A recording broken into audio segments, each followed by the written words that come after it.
Well, good morning. That was a little bit energetic for me this morning. Morning, everybody. Hey, how's That's a everybody?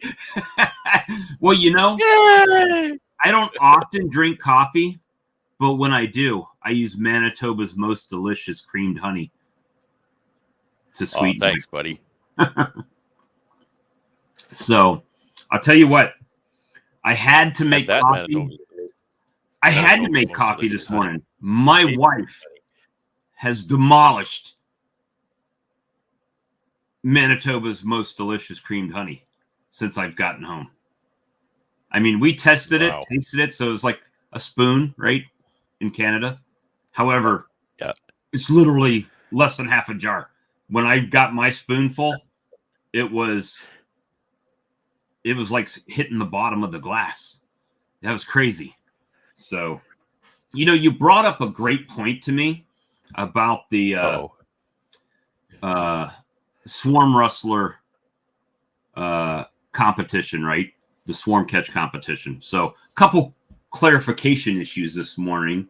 That first of all, you're submitting photos and videos with the bottle of swarm lure with your swarm catch, right?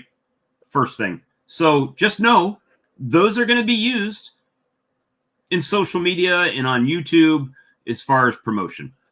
Secondly, somebody brought up a comment that, well, Mr. Ed and Dirt Rooster already have a competition going, and Mr. Ed's already caught like 12, but he hasn't submitted any in. So it starts with that, right? Submitting in. That's the whole qualification. You have to submit a photo with your swarm catch or a video clip, preferably video clip. I can share that up to YouTube and whatever, and I'll give you props, tag your channel and all that in it. And that way we have video evidence and photo evidence that you're being successful with the lure. And, that's the goal. So if you haven't seen that, I guess I will take this advertising moment that I have purchased already. This beautiful decorative championship ring for the person that has the most swarm catches using my lure. Do either of them have swarm lure? Yeah, so actually both of them have used it. Mr. Ed has used it in his, and Randy actually has some that he was going to list on his website. I don't know if he ever did. He did buy some. But you have the opportunity to win this beautiful Swarm Rustler Champion of 2024 ring. And once the winner has been announced, which it will be later in the year, guys, because as we know, swarm season changes based on where your geographical location is. So it will be probably after most people's honey flows. I think if I would be safe to say when Brad tells me the honey flows over in Canada, that it would be a good time to calculate, right? But I'll keep a running total on a spreadsheet of people that submit and how many they've submitted. And, we'll do it like that. But once the winner has been announced, it'll get a nice decorative case with their name on it and, something like Champion 2024. And it's just a display case that the ring sits on your desk, turns all lovely and everything. And, just a nice little thing. So I just wanted to get that little housekeeping out of the way this morning because didn't want any misconceptions on that. But I think that's a great idea, that contest. That's that just a little bit of fun, which is awesome. Yeah, David, most of Randy's are cutouts. Most of Mr. Ed's, I think, are actually swarm captures and traps. He does a lot of baiting and trapping where Randy does mostly removals. So here's the thing. They're busy guys. I don't know that they would actively participate. If you had someone like Rodney Middleton, who, as far as I know, has never purchased a bottle or used it, he catches a lot of swarms, right? that would be somebody that would probably be up there. But that's kind of the beauty that you can, we'll be tracking it, and it'll be in the No Life Beekeeping Facebook group. I'll put it on there. I'll put it up in the community chat, stuff like that. So plenty of time, guys. It's just getting started. I literally announced it yesterday, so everybody's on an equal footing at this point. So get the rustling, and we'll see what happens, because a lot of you already have the lure. Some people haven't even ordered the lure yet to even participate. So be interesting. And I think it's fair. Some people have said, "Oh, I've caught whatever, how many swarms already." Well, keep doing that. Just keep doing that and take the pictures with the swarm lure and send them in. So you've got a really good chance. But regardless, it's a great prize. But it's the fun is in the actual doing of the contest and bees, right? being involved in it, right? Because you know what, Bob, I can use some fun in my beekeeping, because my beekeeping is largely just this, right? Just this. It's just work. And I need some things to put a little bit of fun in that. So that's a nice little contest to have some fun with. Philip says that some people are waiting. Well, I mean, like last year, Phil, how many swarms did you catch? So, I mean, it's just, guys, that's why we've got to take it into perspective. Obviously, if you're in Florida, you've had more time than someone here even, or in Michigan, right? So it'll be interesting.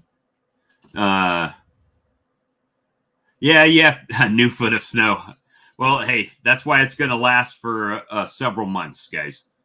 And I don't typically get spring swarms because I manage my apiary in a fashion where I don't get early swarms. It's always after they've built up, after the honey flow, and then decide they want to hit the trees. There you go, man. We just need photos and video evidence. Whoop, if I don't knock this off there. So it's just something fun, right? I mean, it's and you might get some notoriety from... You might get some notoriety. Just think, who knows? Who knows how this may morph? I mean, there may be other things. There might be like runners-up stuff. I'm just trying to... if I do something, I want to do it nice, right? I don't want anybody to feel let down. But there could be alternate gifts that come in for like other places. We'll just say that, right? Just depends on the participation of everybody and how it goes. Obviously, I mean, I was talking with you guys earlier about like the Amazon sales, right? My lure sells nothing in comparison to the other lures online, right? Mine says the overall pick on Amazon, but I have not spent a single dollar in actual advertising. So all of that has been generated from social media and word of mouth, and maybe just a random person trying it, right? So it's so this morning I did put a few dollars. I mean, very low budget advertising. I'm not selling 20,000 a month or something like that, right? I think I sold 50 bottles in the last month on Amazon. So hey, it doesn't matter to me, Sharon. If you catch a swarm and it's got a picture with there is a little bit of trust there, right? That you're using the product and you've got it in the photo, and I can't control those things. But if you have a photo, and if you're causing your own colonies to swarm so that you can catch them, so that you can take a picture, so you can enter the contest, props to you, and it's got to be legit, because I don't know anybody that actually caused their colonies to swarm. Just enter contest, right? But what's the best way to catch a swarm? Start with my swarm lure. No, and I try to be totally honest about lures in general, not just mine, but any lure, guys. When you bait a swarm box up, all this stuff is designed to do is get them to find the box. Everything else about that box is totally about size, right? If you've got a single 5-frame nuke as a box and you've got a 10-pound swarm, they're not going to choose your box because they won't fit. It's just that way, So it all it does is get them to identify there's a box there and get them to check it out. Whether or not they move into it, that's totally up to what you guys got going on. Old comb, space in the box, lots of things. So sorry, my wife just sneezed in there. Comment. Hive Bee, the Beehive Homestead. I just grafted my first round of queens. So I've got a question. Your first round of queens ever, or for the season? Which both are exciting, but if it's your first ones ever, that's really exciting. So I'd love to see that. I'd love to see people taking that on. That's that is absolutely transformative when you're beekeeping. I remember when I started doing that, it completely changed my life to have extra queens sitting on the sidelines. You see that? Shaking frames of bees to take a picture. I'll try that in my free time. Yeah. Hey, just take a little video of them marching in the front door past the bottle of swarm lure. If they're actually, when is the best time to set up swarm traps? Yesterday. Yeah, it depends where you're at. The next best time is today. Yeah, so it depends where you're at, right? So I've got some in my yard, guys. I'll be the first one to tell you I don't go out in the woods and hang traps, right? I just put some traps around my bee yard as insurance colonies to hopefully catch something if it swarms in my apiary. Because I work a day job, I don't have necessarily time to go out in the woods and track them down and find all that, right? Heck, probably most of the bees over here are swarms that I've lost in the past anyway. So maybe I can capture some of my swarms for 2021 and 2020 and 2019. Oh, I thought I'd put up a little more recent picture. I took this picture yesterday. So the apiary is, we didn't get much snow this year, so the apiary is clearing off. But boy, that's ice. It's not just a little skiff of snow. That is ice. And it's going to take a little while to melt. Is the ground pretty solid or is it soggy, like mushy? Well, it's frozen. It was minus 22 last night. So it's frozen. It's definitely frozen. It will be soggy though, because it's always a bit of a, we're size 14. It's always a bit of a conflict because I would love to bring my bees out now while everything's frozen, so I don't make a mess and I don't get into the mud. But it's too cold, so I have to wait until it warms up, and then it gets messy, it gets muddy, it gets soft. I start to make tracks everywhere, and the tractor makes a big mess. So, it's just what I have to put up with because I can't bring the bees out when it's so cold. So last year worked really nice because I had a good snowpack in here. I had about a foot of snow in my apiary.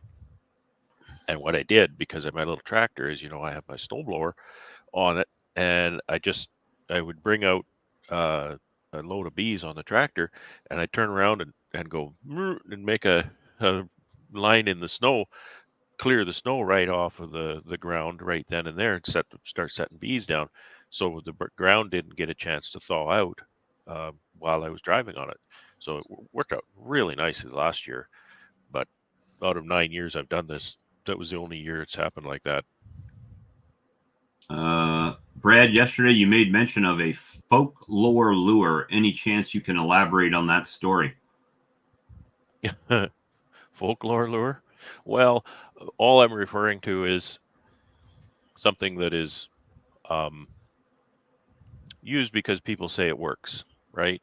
Not, and it may very well work, as opposed to something that has had chemical analysis and scientific study done on what attracts bees, like Nasanov pheromone and stuff like that. So that's all I was saying. The differential wasn't meant to be disparaging about anything, but there's a differential there between what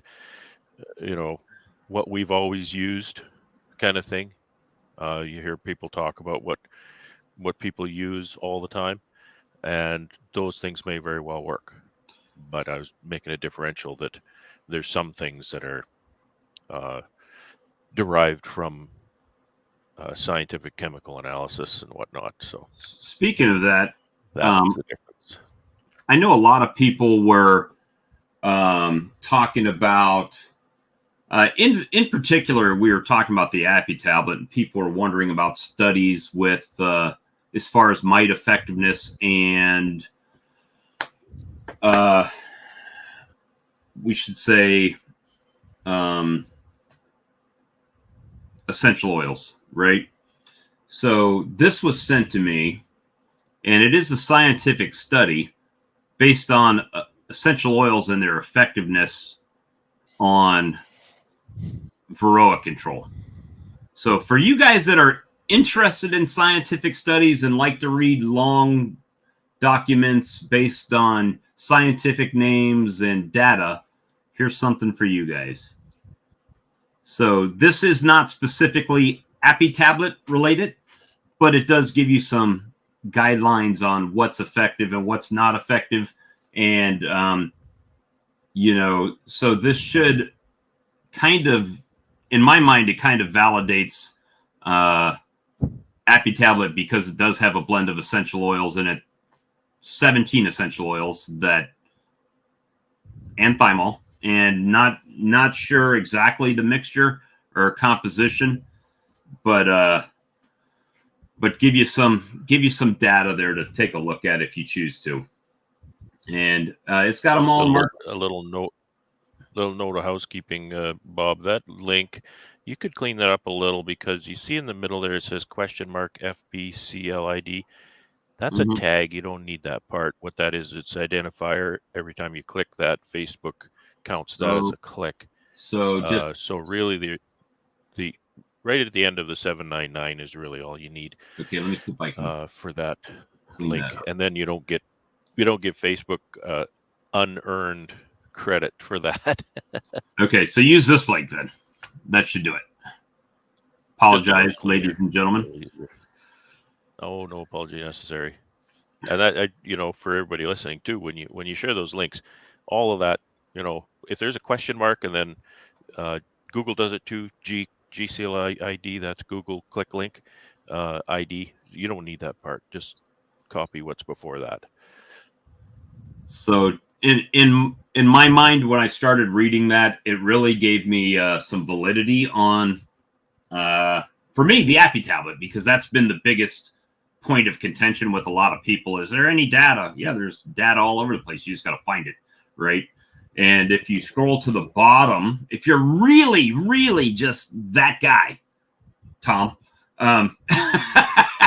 since you said the engineer in you, if you go to the bottom, there is a whole list of cross references from different publications about Varroa mite and Amitraz resistance, reduction in efficacy, all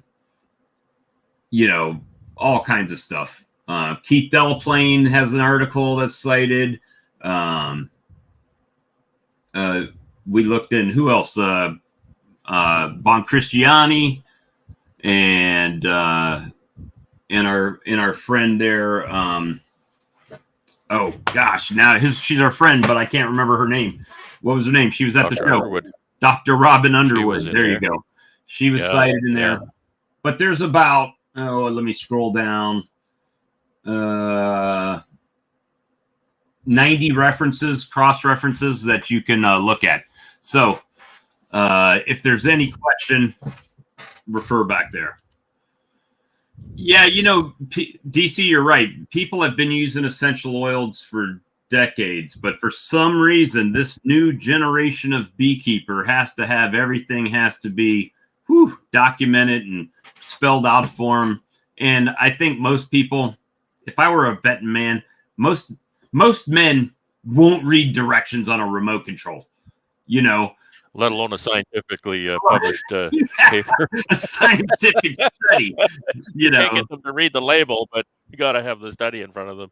And honestly, it's again, I want to be disparaging, but it's simple fact that it seems to be very strange that there are a lot of products out there that are very, very popular, and there's almost nothing in the literature about them, but wow, my bees look good, you know. So it's okay to do both, right? It's okay to say, I use this product because I feel that it works good, but you got to make sure you understand that that's why you're using it. If you're using a product that has, you know, that has clinical testing and papers and published work on it that you can read, that's a different reason to use a product. So there's both, but I think it's important to keep the two separate and keep the two distinct. That, you know, I use essential oil products in my syrup because I feel that it, you know, it does makes the bees do this or that or helps me in some way. Uh, that's fine. However, you know, go against published literature, that's a different thing. And honestly, sometimes the published literature, you can read something in there and you try it out and it really doesn't work very well for you. Right. But still it's there. So there's two different things. There's bee lore and there's published literature. Well, you know, so nobody is I was just is disputing this, Tim. Propolis is something that you know, that old box smell is usually in there, and you know, lemon people have been using lemongrass. Nobody's ever said it doesn't work. Yeah, nobody's ever said it doesn't work. So, you know, if that's I know you got a video out on that, and that's great. If people want to do that, go check it out. That's, you know, that's up to what everybody wants to use.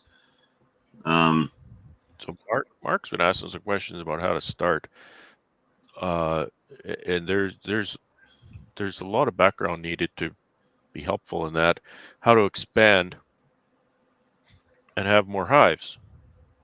Well, there's a lot to that.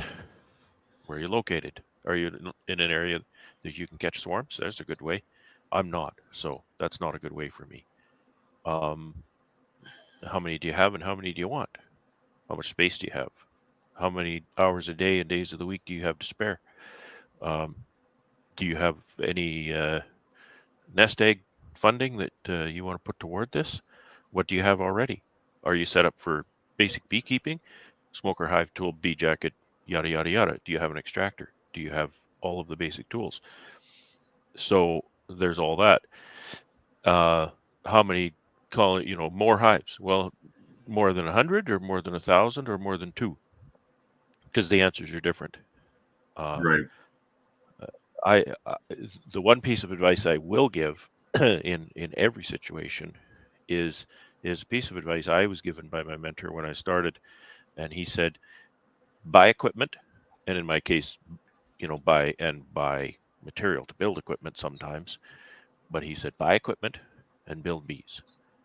And the point is there, bees die, right? Your asset is in the equipment, not the bees. Yes, the bees can be an asset if they're alive, but guess what? They die. So don't bank on the asset. You go and spend a bunch of money and, heaven forbid, borrow a bunch of money to buy a bunch of bees. Those bees are going to die. You borrow money to buy a bunch of equipment. That equipment's going to last you. And it's going to last you a long, long time, and it has residual value. So that's really the only advice I can give you. This is my second year, Mark says. Okay, well, good. So, and again, I don't know how many you have now, but you and the rest of us have a lot to learn. So this is your second year. You have not done everything exactly once so far. No, not even, because guess what? You have not come through with overwintered colonies, and those are very different animals than a nuke that you buy in the spring. And again, I don't know where you are, so that's still an unknown part to this moving puzzle. I got my butt kicked my first. Actually, it was my second spring, but that was a very different experience to come through winter and into spring with overwintered colonies, because those want to swarm a whole lot more than than a new colony. You get a nuke, you don't have to worry about swarming if you get a nuke. It's just going to go through summer. You come through winter, Erie, Pennsylvania, so you're in a little bit cooler climate, not as cold as I am, but not as warm as Bob. So I would suggest, if you have a couple colonies now, avoid too much growth yet. Schedule your growth for 2025 because you still have a lot of bee management handling to get accustomed to, and watch those bees and watch what they do and how they grow and how you're going to react to that. The one thing I will tell you that at this point in your beekeeping career, you don't have enough drawn comb. I'll guarantee you don't. And if you can buy some, that would be a really good move. Because the one thing you're going to have to do to keep your bees in the box is give them more space when they start to grow. And foundation is not space. I don't care what you say. Drawn comb is space. It's not just physical square inches. It's comb space. So you need to have that. If you don't have it, I would suggest, I don't know what you have. Do you have singles? Do you have doubles or double deeps? I'm imagining what you have. So if you have a single or a double, I would say you should have another deep of drawn comb on hand. So if you don't have that from your honey flow last year, then you need to go and buy some from somebody. Just a box. One box per colony will do. Well, I run all deeps. If he's had a couple dead outs, if he's had a couple dead outs, so he might have a couple extra frames there to work with. Yeah, you might. So I run all deeps, and one of the big advantages is any of my honey boxes, I can use those comb frames, drawn comb frames for brood chambers. I know a lot of people don't like deeps and can't use deeps in some situations for honey boxes. So yeah, that's can't really give you too much more advice because I don't have a good picture of what you're up against. So yeah, I mean, just this time of year is so different for everyone, right? If you're in Florida, you've already been doing things, quite differently than even I'm doing it here. Supposedly it's spring, but last night it got in the 30s, right? And where you're at, it's just frozen. So it's like the whole world is frozen here, man. Like I said, minus 22 last night. Oh man, and it's been like that every night for a while. It's been really cold. It's probably been colder. March has been the coldest month this winter. It's been a very warm winter, and March just will not give it up. It's just said, okay, you think you're just going to slide into spring? We're going to give you something to remember. Right. Well, like when you were here, Bob, it was way warmer here in February when Bob was visiting than it is now. Until right when I was leaving. Then it started getting cold. Yeah. And then even way colder than that now. Tom says his cool sunny day is 39 right now. And today it's 65 and cloudy right here, so it's still not prime beekeeping weather, right? So it's just one of those things there. Let me see, bees comb pretty good after the honey supers come off. I think what that is, David, and I could be totally full of crap on this, but my thought is that maybe if they're still drawing comb after you pull the super off, there might be a little residual flow still going, and they need somewhere to put it, so they start drawing comb. I like to run a frame or two of foundation in a honey box, regardless. If I've got all drawn comb for honey box, stick a frame or two of foundation in that. I'm going to draw that out really nice, and it doesn't hurt your honey flow. So it's just a really good way to have a continuous supply of drawn comb. I draw a lot of foundation anyway, so I actually don't do it that way as a rule. But if I do have boxes of drawn comb to put on a honey flow, I'll just stick a frame or two of foundation right in it. Just to keep that fresh comb. Fresh comb there's nothing like fresh comb. Stick that in a brood chamber the next year. You've got a nice fresh brood chamber, and you can pull those old ones out, start, rendering them off, freshening things up. Let's see. I do like to put. A lot of people run 9 frames in a 10-frame box and a honey box here. My rule is that if they're drawn, I'll do that. That's a really good approach. If there's 1 frame of foundation in that box, then I'll run 10 frames, just so that foundation frame is pinched down a little tighter, and they're a little more reliable to draw that. And if I can at all help it, I will pre-wax that frame, even though it's a wax frame out of the box, which they draw well.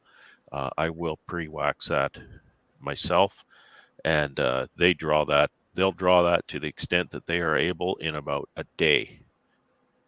It's just amazing to watch how fast they'll draw that foundation if you pre-wax it. Let's see. Yep, extra waxing. I just, even when I extra wax those green frames, I can't get them to draw them out. I don't know. Maybe it's just not having the population in the box primarily, from over splitting. I really think that has been don't build drones, so I think that's been a limiting factor for me since I've been beekeeping, over splitting, right? So just keeping them too weak. So we're trying to manage. I had really good success with those. I used those my first about 2 to 3 years, and I had excellent success with those green deep Pureco drone frames. So they can work. They definitely can work. Last night on Charlie's stream, people were asking about your story frame, and I know it comes up every year, but yeah. Will you talk about that a little bit this morning? Yeah, sure. And so I'll talk about the progression of why I started using that. So when I started beekeeping in 2015, I think it's common among new beekeepers. You don't want to start throwing a bunch of synthetic chemicals and pesticides in your nice new clean box of bees right away. So I was no different than that. I wasn't just dead set against it, but I just wanted to not if I didn't have to.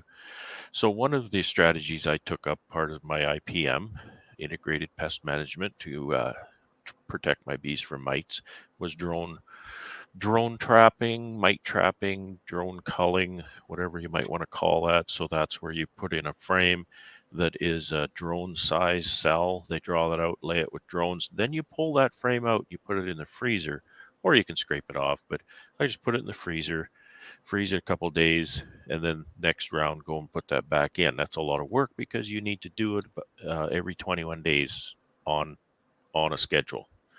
If you don't, then you have a mite factory is what you have. So I was doing that, and I did that about 3 years. And as I grew to about 120 colonies, I realized that this was more work than I could do in a day. So I needed a different solution. So I read a Randy Oliver article on that method, and he did conclude that it was a method that can actually have a positive effect on a desirable effect on the mite population. So that was nice to hear.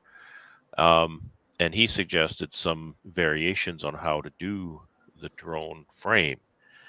And I want to make a distinction here. I may say drawn frame or drone frame, and I hope you know the difference when I say those. So a drone frame can be a drawn frame, but a drawn frame isn't always a drone frame. But I did see another beekeeper, Lori Miller, on Facebook, and she had this frame, and she showed this picture of this frame that she was using, and she said how much she loved it. And what she did was, I wish I had one here to show you, but it's very simple. It's just a standard deep frame that I would use in my brood chamber. But she took her plastic foundation, and I use nothing but plastic foundation, and you may use something else, and that's fine. But I took my plastic foundation and I cut it exactly in half. And I took that half a sheet of foundation and I put that in the center of the deep frame, left the outside, and of course now it's quarters on the outside, blank. So there's nothing there at all. I put that in the hive, and the bees will draw that plastic foundation out, and it's worker size cells. But then they get to draw whatever they want on the sides because it's foundationless. And more often than not, especially if it's a full-size colony and it's fairly, it's doing well, they will draw a drone-sized comb in the outsides of that. So that's where the drone cells ended up being. A side benefit of these drone comb frames is that it keeps your hive clean of drones everywhere. Like, when in your hive, you open it up, especially if you have a double, you'll open it up and there's drone brood between the frames on the top bars. You don't get any of that if you use a dedicated frame that has drone space. So the reason I started using that is to make my job a little easier for my drone trapping. So what I would do is I would go to the colony, pull my what I now call story frame, but that's yet to come. I would pull that and I'd just take my hive tool and I'd cut that comb out, pop it out, cut the comb out of the other side, pop it out, put it back in the hive, and then they would redraw that and lay drones again. Now, it was very messy. I had all this drone comb, drone larva, pupa now to deal with and all that, and it was really messy. I didn't do that very long. However, I noticed something. When I would manage my colonies, I could go into that colony and I could pull that drone frame. I could look at that and that would tell me a story. And that's why I started calling that a story frame. It would tell me a story about that colony because weak colonies don't lay drones. Okay, so, or strong colonies out of season don't lay drones. So that frame would tell me how that colony is doing. If I pull that frame and it's absolute slam full of drone brood on both sides, then that's a thumbs up. That colony is feeling good. They've got excess. They've got a lot of power. They're healthy. If that's not the case, then there's something else going on. Maybe it's late in the season. But if it's not late in the season, the colony's maybe not feeling vigorous and that they got a lot of extra power and all that kind of stuff. So that's why I started calling that story frame. I run that in position 3 in my hives. You could put it in a different position. You could put it in 4. I probably wouldn't put it too far out because the story gets a little weaker as you move that away from the center. And the fact that I've got that frame in position 3 in every colony, I get the same perspective from that frame in every colony. So it's telling me a story, but it's telling me a story from exactly the same perspective in each box. So if you've got it in, if you've got it in the third spot in every single box, you can check that, and that'll tell you basically an overall view of, hey, is this colony strong enough to start drawing drones? And you can compare that to all of your other thirds to see how they're doing. Right, and yeah, again, those frames, because they're all in position 3, give me their perspective from exactly the same position. I wouldn't manage a colony only by what a story frame tells me. Story frame just tells me a little more information than not having one, and it keeps my drones on that one frame. One thing I don't like is having drone cells scattered throughout the different frames in my hive because I'm still a fairly new beekeeper. And if I see drone cells here and there, there's a little red flag that goes up and I start to question my queen. Is my queen a drone layer? Is my queen running out of ammunition? Is she starting to, lay a drone from time to time? I don't know. So I'd rather have my drones on that frame so that they're contained there and I know they're supposed to be there, so I don't question their presence. And actually their presence then can tell me some interesting and useful information. So that's how. And you run one in every colony. As a rule, I mean, there's variations, but yeah, as a rule, and I'm getting more and more experience, so I rely a little less on that information, but it's still interesting information. But I run them anyway because I want to give that colony somewhere to make drones. If you don't give them somewhere to make drones, they're going to make drones anyway, right? But then they start making a mess of the hive. I don't have to continuously clean off drone brood and clean up the hive when I want to manage it. The StoryFrame does that for me. So I'd run them regardless if you're using it for that or not. Let me see. I'm just DC said, plus if you want to cut out drone comb as a tool, they make it easy. Yep. Also, yeah, and that's, like I say, that's how I started using them, and that's why I started using them. But then I realized, and if there's no drones in it, then it makes good for cut comb. Well, I actually run them sometimes in a honey super, and then I just cut the sides out for comb honey. I put that in a tray and sell it. So that's another. And you can, you know what? I would encourage you even, and don't forget, I run all deep boxes. I have some mediums, but I typically run all deeps. So, but you can do this with mediums too. If you're buying plastic foundation, boy, this stuff is going up in price all the time. You can cut your foundation cost in half by just cutting those things into, putting that sheet in the center, and then they can draw the rest however they want. Freeform, I call it, foundationless, and it's stable. Like, for example, I tried when I was a new beekeeper, I tried all foundationless frames. They worked fine.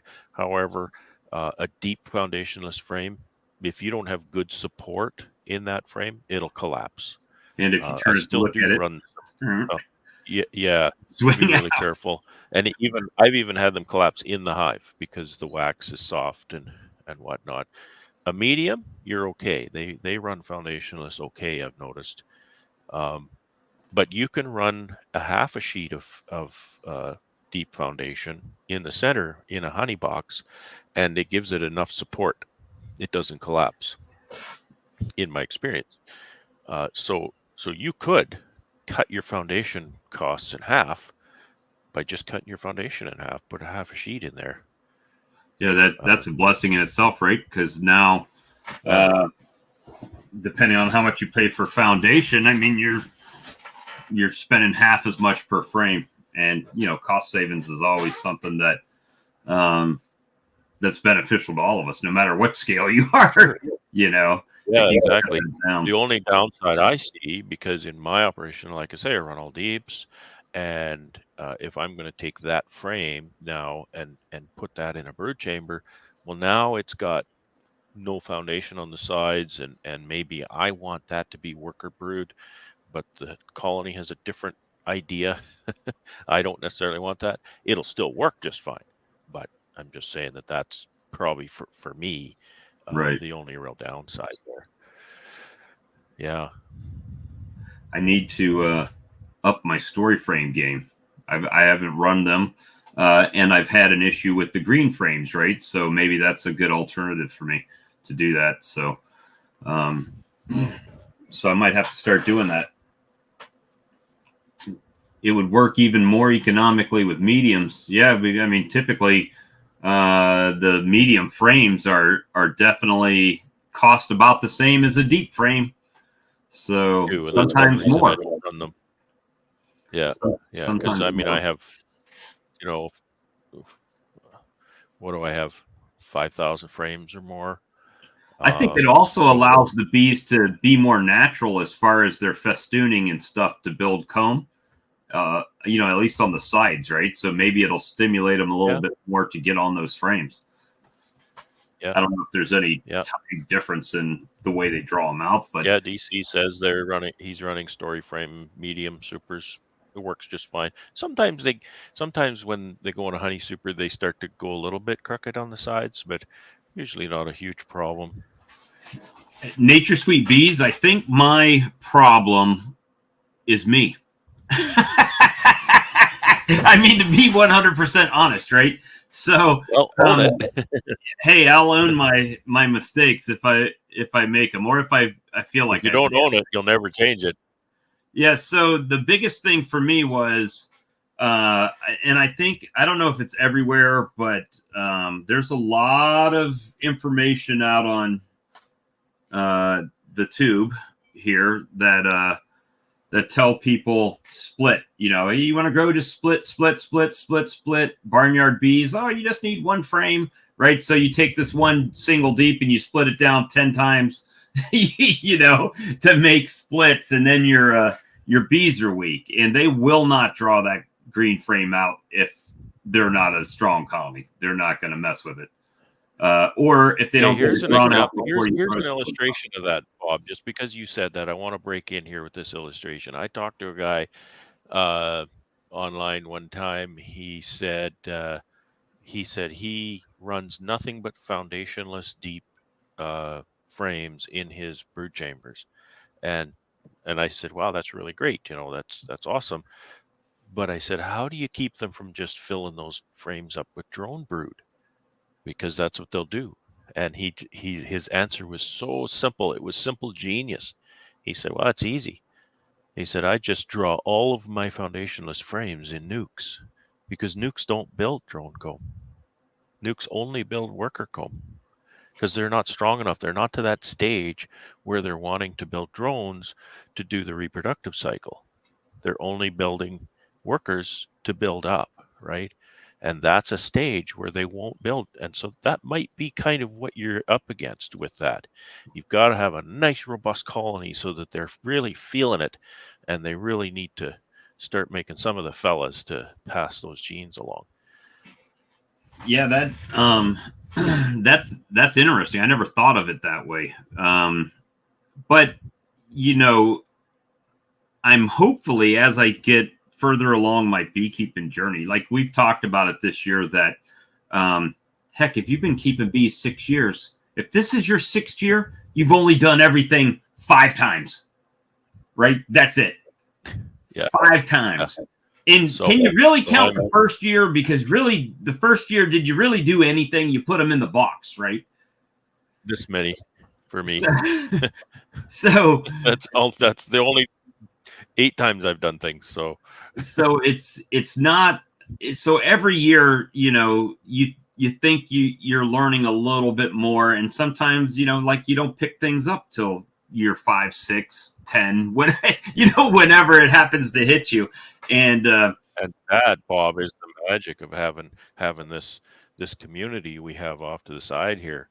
You know, everybody in the chat here adding their experiences and even asking questions, because there is no way to understand a subject better than having to explain it. If you can't explain it, your understanding isn't complete. So having this conversation and having people, like-minded people who kind of have not all exactly the same goals, but very similar goals. You know, healthy bees. We all want healthy bees, right? So that's the magic of these communities that we have here. Well, you know, and actually it was last spring, and I'll have to give James props for this, because he was the guy that really opened my eyes to it, right? He says, yeah, we're not going to do weak splits, right? We're not going to do them. We're not going to do the 1-2 frame splits. We're going to do what a nuke is, like 3 frames of brood, right? 2 frames of food. We're going to put that up in a box over a queen excluder, and we're going to let them equalize themselves, and then we're going to pull those out and make a nuke with them. And first of all, what it did is it allowed my queen, in that process that she's in the bottom box, now she's got new foundation or new drawn comb. She's already regenerating that box, right? She's already down there laying that up. Up top, the bees have already told you how many bees they need to keep that brood warm, right? So now you just take those frames off and let them split themselves. And that way, for me, it was a much simpler, easier way. Not to say there's not a million different ways to do a splits, guys. That's not the thing I'm saying here. What I'm saying is, for me, it allowed me to make the proper strength split that my bees needed to be successful in their new location. Because we all know that strong bees do better defending their own colony. For the most part, they do better at, minimizing hive beetles as much as possible, wax moths, all that kind of stuff. So that's what I went to, making stronger splits to hopefully give them the highest percent chance of survival. Did they all survive? No, they didn't, for other reasons, but or whatever reason, it doesn't even matter. Mostly, I'll say it's my error, right? Bees aren't going to treat themselves. That's for the most part. So I'm learning with you guys every day, right? Every time we do a live, I read the chat. People say I do this and I do that, and I try to absorb as much of that as I can while it's scrolling through the comments. Or I talk to Brad and Todd and James and Ian, and several people all the time about bees, right? Like daily about bees. An addict, like Jim said there. And you kind of have to be, because when you first start out, it's a big expense, and then as you start growing bigger, it gets a bigger expense, right? So it gets to that point, and I've said it to my wife and other people. It's like, I can't fail at this. I've got too much tied up in it to take an L. It's not going to happen, right? So just doing what I can to make stronger splits and trying to make those bees make it. And every year I introduce a little bit of, that's it, Dan. I'm a first-year beekeeper 10 years in a row. That's exactly right. It's amazing. Yeah, I've been a first-year beekeeper a lot.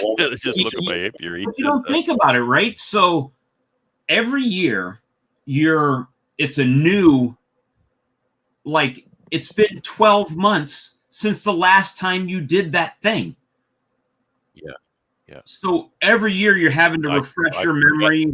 I forget things, and then it's a moving target, because guess what? This weather is never the same, right? Every year you cannot, and that's what I heard from the very beginning of my beekeeping. They say you cannot keep bees by the calendar, right? You have to have cues, and I hear people talk a lot about this tree is budding, or this tree is blooming, or this flower is out. Those are your cues about the season, but not the calendar dates.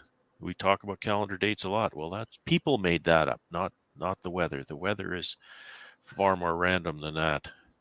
Oh yeah. And I had a comment about we're talking about the community and how we share and we rely on each other for our wisdom and our knowledge and everything. And I want to encourage everybody too. I see quite a bit, two people sharing how they manage in a certain way, and sometimes there gets to be a somebody might take the stance that, well, you're doing it wrong and you have to do it my way, kind of thing. And there's so many ways to do the same thing. There's so many, and sometimes one is better than the other, but often one is better than the other because it's the way that works well for me, right? I have to do that all the time. I look at successful beekeepers and see what they're doing and see how they're achieving that. And I have to take that round peg and put it in the square hole that's in my apiary, right? I have to kind of chisel the edges off of that and say, well, how can I modify that just a little without modifying the end result? Because it's the end result I'm going for, right? I learn from people who have a whole crew of people. Well, my crew consists of me, right? And so that's a little different, right? And you've got 100 or 200 colonies to manage in a day. It's a little different. So I have to manage. How can I get my tractor involved? How can I get my hive lifter involved? How can I get leverage my pallets, leverage my whatever I have to do that work. Whereas a lot of other people, they just have a whole crew of people. Well, and I don't have that luxury. I took a So little just bit things of like that, and always realize that that person's situation is not going to be the same as yours. right. Well, I mean, I took a little bit of ridicule, right, this year about and laughter. I saw it. Don't think I didn't see the LOLs and I saw this. I believe it was in Manitoba, right? That I made the comment when I was in the room that I'm trying to adapt Canadian beekeeping practices to where I live in South Carolina. Well, in fact, they're not Canadian beekeeping practices. They're just beekeeping practices, right? Practices. And what I will say about my experiment is I had more colonies come through the winter. They look better this time of year than they typically do, right? And that's two very big strides in the right direction, right? And I said that, and it really came down to a couple basic things. And James beats this like a drum too. I hear him say it more than just about anybody. It's the life cycle of the bee, right? And in working backwards from dates that you know in your area.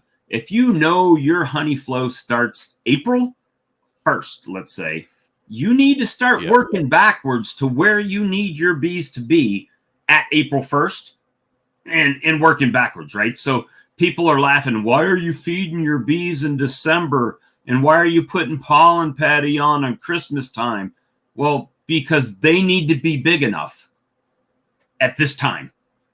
And I can't do that if I don't do that at those times, right? So, most of my losses were actually at late last season. They weren't really even into winter yet when I started losing some colonies, right? And then it gets into our pseudo winter, and I start losing some. Yeah. So David, exactly. So the location thing does change, but what doesn't change is that it takes 21 days for a bee to hatch, 23 days for a drone, and 16 days for a queen, right? Yeah. So that's when you have to, and that's all matched up with the environmental cues on when they're going to want to do certain things, when they're going to want to swarm, when they're going to want to shut down brood rearing, when they're going to want to be stimulated to lay brood, drones, all of those cues. It's not just a machine that she's gonna. We always hear, well, queen lays 2,000 eggs a day. Well, that's kind of when, right? Maybe the 1st of June, but it's not a machine that's going to lay 2,000 eggs a day every day for 365 days a year. December 21st, she's going to maybe lay 10 eggs. You don't know. So it's all those, but there's influences on when they're going to do that, and that's what we're dealing with. So one thing I was doing is I was putting dry pollen sub in a tube. And in the past, I just put it there. I didn't really have a reasoning behind it other than, they'll take it if they need it. They won't, right? But then I started saying, well, they're taking it. Why are they taking it? Because they're trying to raise brood, right? And if they need that, then why would I just give them that? Why wouldn't I go ahead and put pollen patty right on top of the colonies? So this year, I did that, right? I'm like, okay, well, now let me go ahead and throw some, which did help them grow a little bit during that time. Now, do I get false starts? Yeah, because it'll get up to 75 and then it'll drop to 33, right? So, and that's something we learned this year. And Brad pointed it out on a video I was doing. I think we were just like FaceTiming it when I was doing the inspection. You're like, well, I see cat brood, but I don't see any newer stuff, right? So then we started looking at it, and we went back to the calendar. We had eggs, right? So we had cat brood and we had eggs. So we're missing a week, right? There was a week of development not there, right? So I asked Bob, I said, so what's the weather been like there for, say, take 2 days ago and then go back another 7 days? Was it super cold? And he looked at the weather and he said, yeah, it was. So then, you can, for me, it just helped me visualize and understand more about how that weather with our fluctuating temperature makes her get busy laying up when it's warm. But then guess what? When it's too cold, they'll sabotage those, right? They'll take them out. Nope, we can't do that yet. And then all of a sudden, gets warm again. She lays it back up. Oh, nope, we can't do that yet. And if it makes it to the point to where they're capped, they're good. But before that, it's all up the. What we see sometimes is because, and the only reason I knew how to do it is not because I'm so brilliant, is that we deal with that every spring. Every April is exactly that. You can pull that frame if it's warm enough. It often isn't, but if you can pull that frame and look at that pattern, you can tell the last 3 weeks of weather that we've gone through just by what that frame looks like. And even capped, sometimes we'll have a crescent of capped brood around the outside that's dead because that cluster, it was warm enough, that cluster was loose for a while. They're capping about day 8. Cluster was loose, nice and laying, they got everything covered. Then it got cold and that cluster went like this. Well, guess what happens to that outside cap brood? Freezes off and it dies. So we can tell the weather over the last 3 weeks just by what that frame looks like specifically in April. So, so that's, that is beekeeping. That's not Canadian beekeeping. But I never had that pointed out to me before. So I never knew to look for it. Right. So now when I go out there and I'm like, well, I see this, and see that. Where's this? Right. Why am I not seeing this? Oh, let's go back to the calendar. Yep. Hit 33 that night. Pulled it out. So a lot of times. And this brings me to another thing, Bob, and if I can jump in again. I hear people talk to new beekeepers, and this new beekeeper says, well, how often should I go into bees? And sometimes people will say, well, stay out of your bees. Don't go in your bees, don't. And I am not a believer in that. And yes, every time you go in your bees, you kind of stop that momentum a little bit or pull that back or just kind of slow that down a little bit. However, I think it's worthwhile because the more like in any endeavor, the more normal you can see, the faster you're going to identify abnormal, right? So if you keep pulling frames and if you're just looking, like you just look at those frames, you put them back in, you pull them, you look at them, you put them back in, and you start to see normal patterns in that hive. And then over time, the second year, you don't need to do it as much. The third year, you don't need to do it hardly at all. But if you see normal so much, as soon as you see an abnormal cell, you'll zero, you pull that, and in a half a second, you'll say, what's wrong with that cell, right? And you'll start questioning that. And so I am a big advocate of new beekeepers. You go through your bees every week, go out during the weekend. You just look at them. Don't do a whole lot. You just be careful and you just look at them. And that's how you're going to understand what normal looks like. And then you'll see all the other stuff and you'll start to question it. So when you see stuff is not normal, why is it not normal? Is then you have to figure that out. I've gotten to the point now when I do an inspection, I typically go until I see eggs. If I see eggs, yep, queen's been in here in the last day. Done, right? I'm not doing a full 10 frame inspection. It's not needed. Don't look for the queen. There's rare situations where you need to find the queen. You're just looking at brood frames. You see eggs, you're good. I have new beekeepers all the time. Well, I can't find my queen. I have no queen. I'm queenless, Well, no, but then they go and buy a $50 queen. They put it in, and the old queen kills her. And it's like, what are you doing? Well, I thought there was no queen, and there was a queen. Well, why did you think there was? Well, I didn't see her. Well, stop looking for the queen. I actually, the funny little response that I have is, you don't need a queen. And I say, well, what do you mean I don't need a queen? That goes against everything I've been taught in beekeeping. I say, you don't need a queen. Well, what do you mean? I say, you need something in there that's laying eggs. Is what you need. You need something in there that's laying eggs. That's what you need. So that takes the focus away from the queen. Okay, is there something in here laying eggs? I'm going to find the eggs, right? Right. Because that's what you need. You don't need a queen. You need eggs. The other thing, when I'm out there doing inspections, which, I have been a little bit more lax and not going in all of the time in there. I'll do a lot of front entrance inspections. If there's good traffic going in and out, things are going pretty good. If I go by a box and it's looking kind of what the hell's going on here, then I'll pop it open and take a look, right?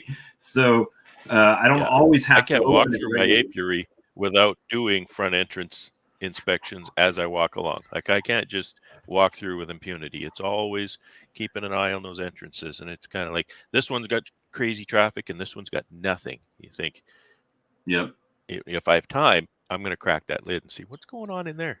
Oh, I've done it. I've been in my truck and I'm pulling through my apiary and I'll stop, look down the row. Okay, something's going on with that one, right? Throw my veil on, go pop it, take a look in it real quick. Oh, dead out or whatever. Just that quick, right? Not really a. That I bought when I was a new beekeeper. It's called At the Hive Entrance. It's kind of an interesting read. So if anybody wants to look that up, they might be interested to read that. I'll stand there and see if there's pollen coming in, right? Or what's happening. And so it's really kind of interesting with the whole thing, right? I mean, obviously that's why we do this, because it's interesting to us. Most sane people don't just buy, oh, this is interesting, let me get 150 of them, It's not usually how it shakes out, Oh, hey. Except for Lee. Lee does that.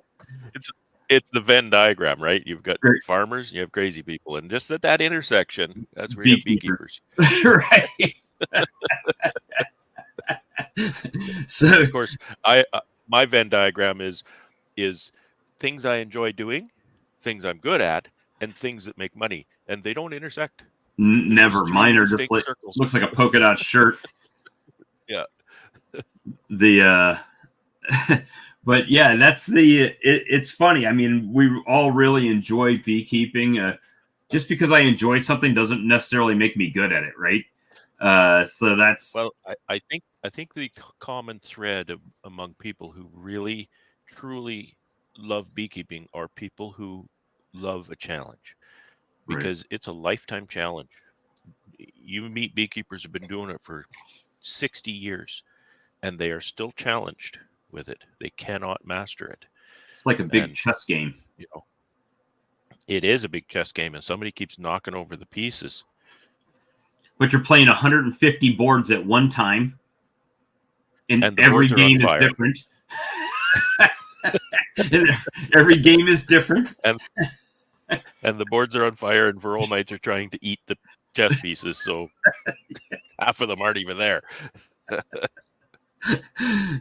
But it is, and they cheat. Yeah, that's what DC says. Then they cheat. Exactly. But it's But look at it. We've got 61 people. Well, it was 60 watching right now of this stream, and we have a common thread of beekeeping. None of us would have ever met each other had it not been for beekeeping. And that's right. Working bees or beekeeping is so different for everybody, right? If you think about it, if you just not even knowing every single person that's watching, all of us have different time constraints, different monetary constraints, different goals, different aspirations. Do you want to raise bees? Do you doing this for honey? Is this a hobby? Is this your livelihood? There's all kinds of things that make our decisions for us, or how we decide things, right? Some people like to build equipment. Some people don't, like me. I don't like to build equipment. I don't even like assembling equipment, to be honest with you. But I do it because I have to do it. It's just it doesn't make any one of us better or less than anybody else. It's how we enjoy to do what we love to do and keep bees, right? There's something so, I can't put my finger on it, but it definitely, I went out to the apiary. I took this picture yesterday, and this little fence line here, the gate's open right now, but this little fence line comes across here. And when I go across that line into that apiary, my calm that comes over me, my blood pressure goes down. That is my happy place, and it's a piece of hayfield. Like, it's just a piece of hayfield. That's weird. I'm out there standing in a hayfield, and everything changes, right? I don't know what that is, but I love it, and I can't wait for that to happen again, year after year, right? Yeah, it's not just you, DC. It's the same thing for me. And some of you guys that talk to me on a regular on the phone and stuff, what you see on YouTube isn't always, I mean, for the most part, I'm the same guy, but I don't talk about everything that like bugs me on here. I know it doesn't seem like that all the time, but I've talked to Brad on the phone, and my frustrations of not necessarily beekeeping, but life in general, right, just come out. And when I go out there, guess what I hear? Bzzz, and that's it. Right. There's nothing else than that frame I'm looking at. The world goes away. In that, you're right. I'll be out there, and I'll be out there for 6 or 7 or 8 hours, and I don't even realize it. And I'm thinking, I'm looking up, and why is the sun going down? I just got here, right? And then I realized, I am a little hungry. Richard, I saw your order. Thank you, sir. I appreciate it. There's, it's, and well, thanks, Norman. I appreciate that. Oh, that was on. Oh, that's nice. That was on Brad's channel. So Brad appreciates that. Thanks, Norm. Coffee Fun. I do. I certainly do. Thanks, Norm. Appreciate that. Thanks for the emails too. I don't respond to all your emails, but thanks for sending those along. And this shows Bob some love here too. Bob does a lot for us, and this is, he's put on this stream. I'm just kind of tagging along on my channel, and I just want to share the love with Bob. It's a so like even the swarm lure and stuff, guys. I know I appreciate every order of swarm lure. That's a scientific passion that I have, right? I was in the science industry for several years, and I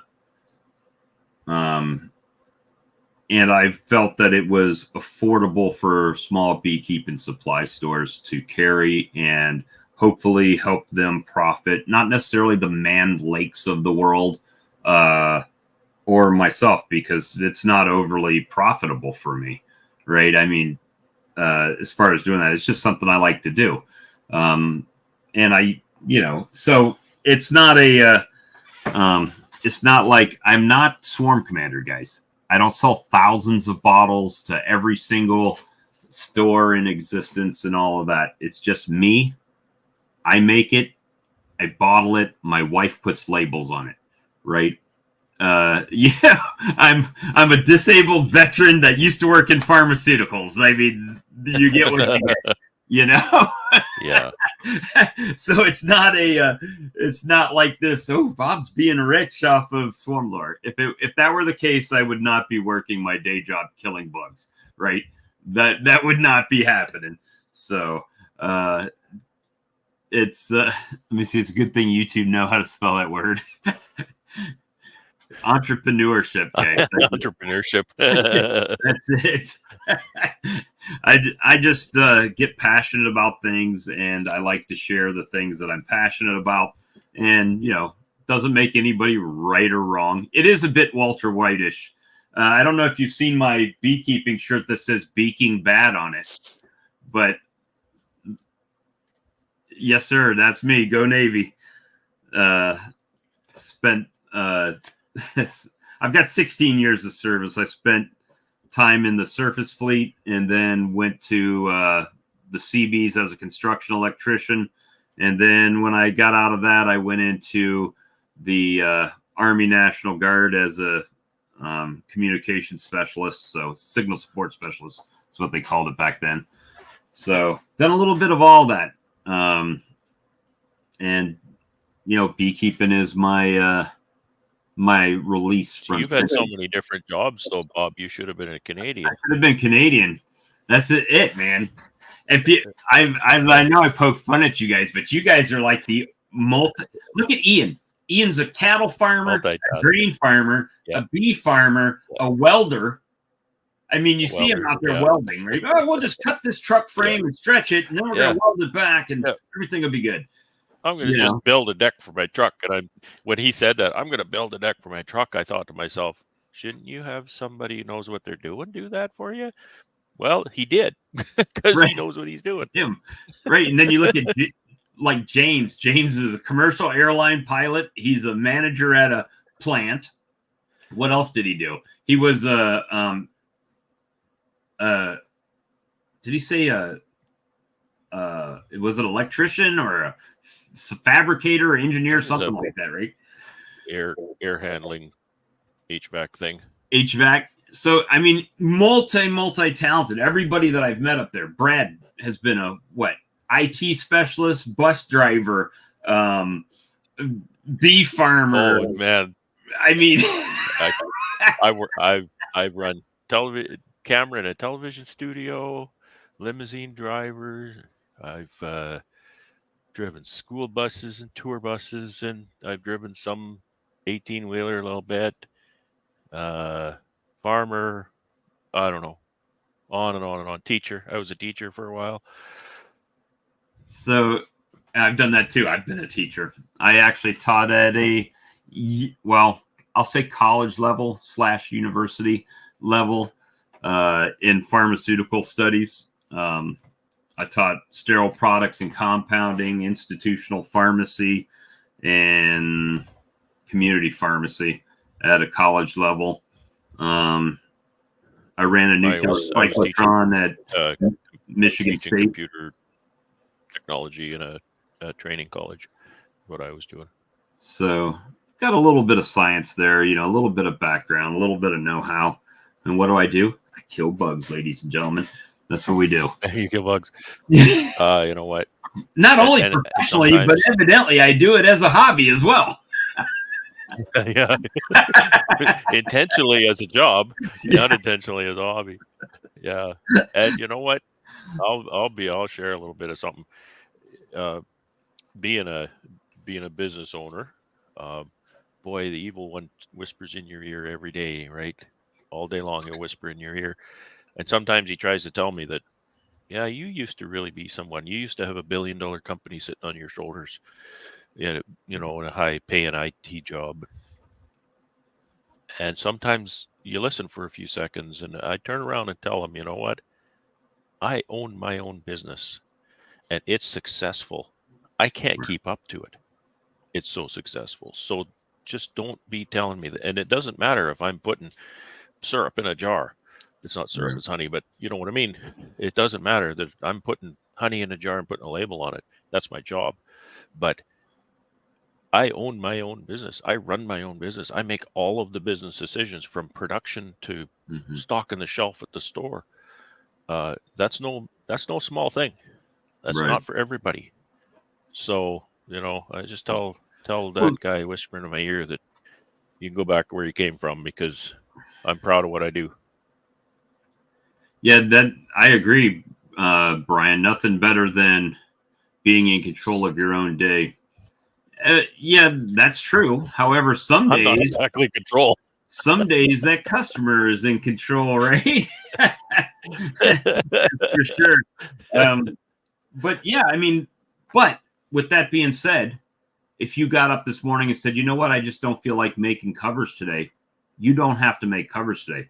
Now, you may do something else. I will suffer the consequences. Well, eventually. Right? But I will suffer the consequences. if you said, you know what, But today I'm not making covers, I'm going to the packer and taking this honey and packing it, it still worked for your own self, but it's just a different job that day, right?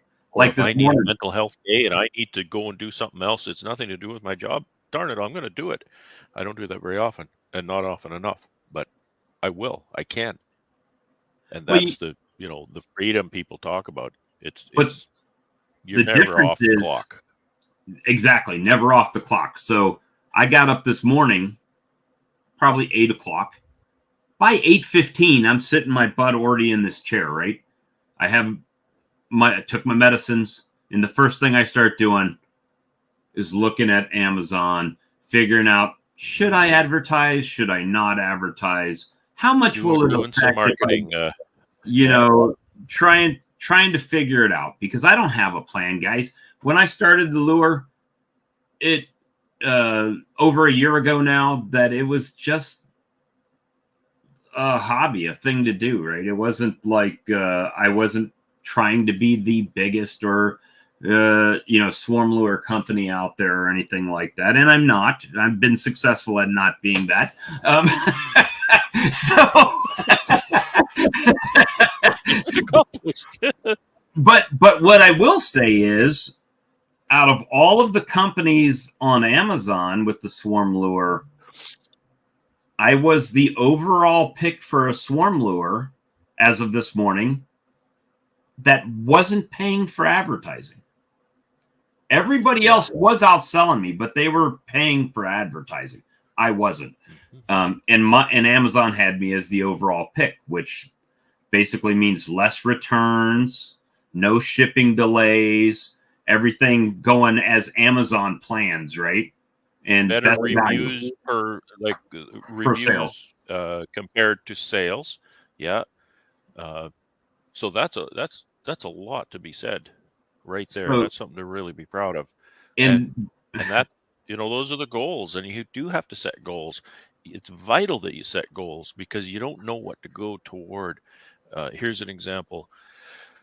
I have to set goals on being a better beekeeper because the honey, I set the goals on the honey for my first 3 years or so, and it really took off. People love the product and they're loyal to it, and they just buy it. So the honey just sells now. So I actually have to tell myself when I see a marketing opportunity and my inner self gets all excited and think, yeah, I can do that. Let's market to this store or restaurant or group of people or whatever, right?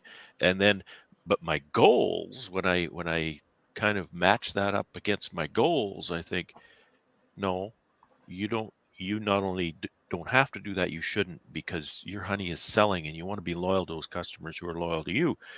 My goals are to be better at what I do out here. Which makes you produce more honey, which then allows you I need to be a better beekeeper.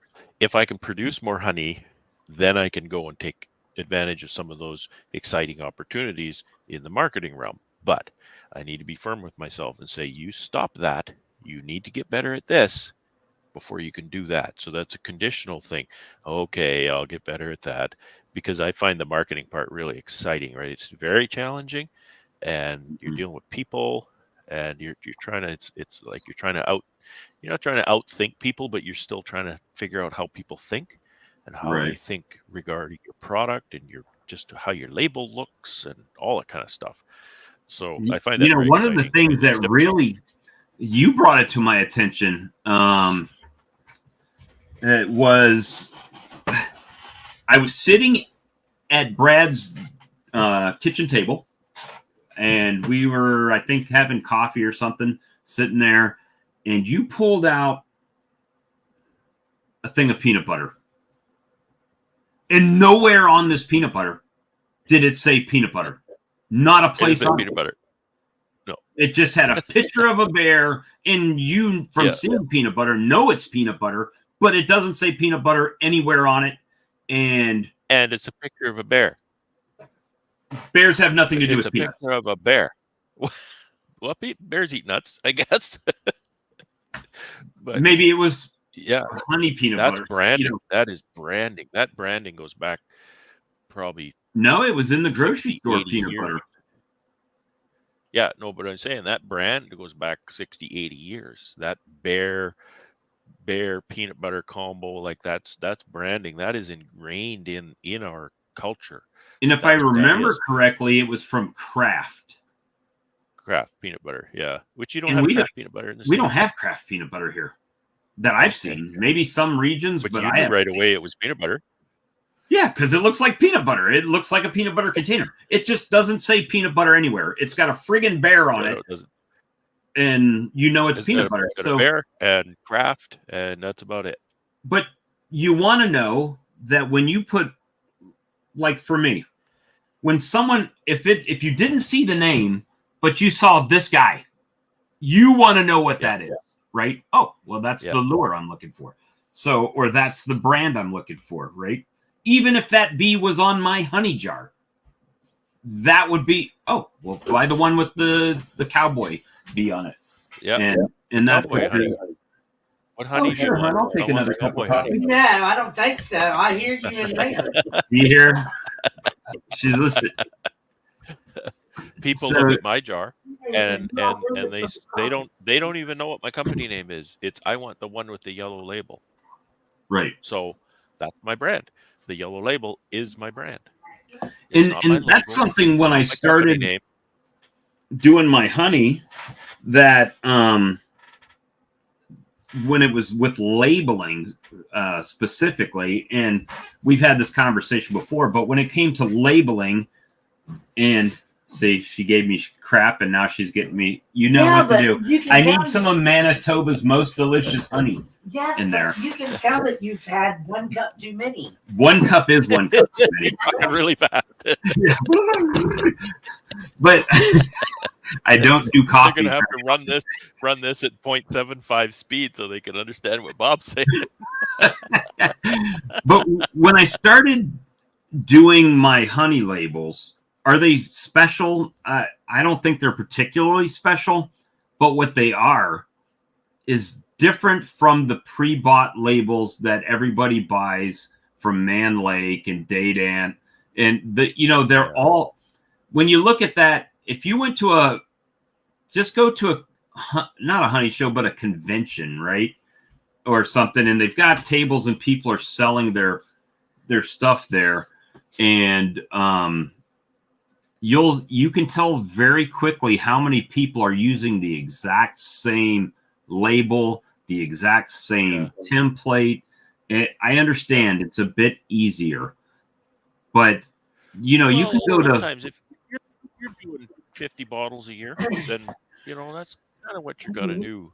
Don't you? I want everybody to or that's the easy thing to do. And sometimes the impression is that that's what you have to do, or that's the only way. But there are often there's options for that. So, but you're right. A unique label, sometimes a unique jar. There's so many things out there you can do.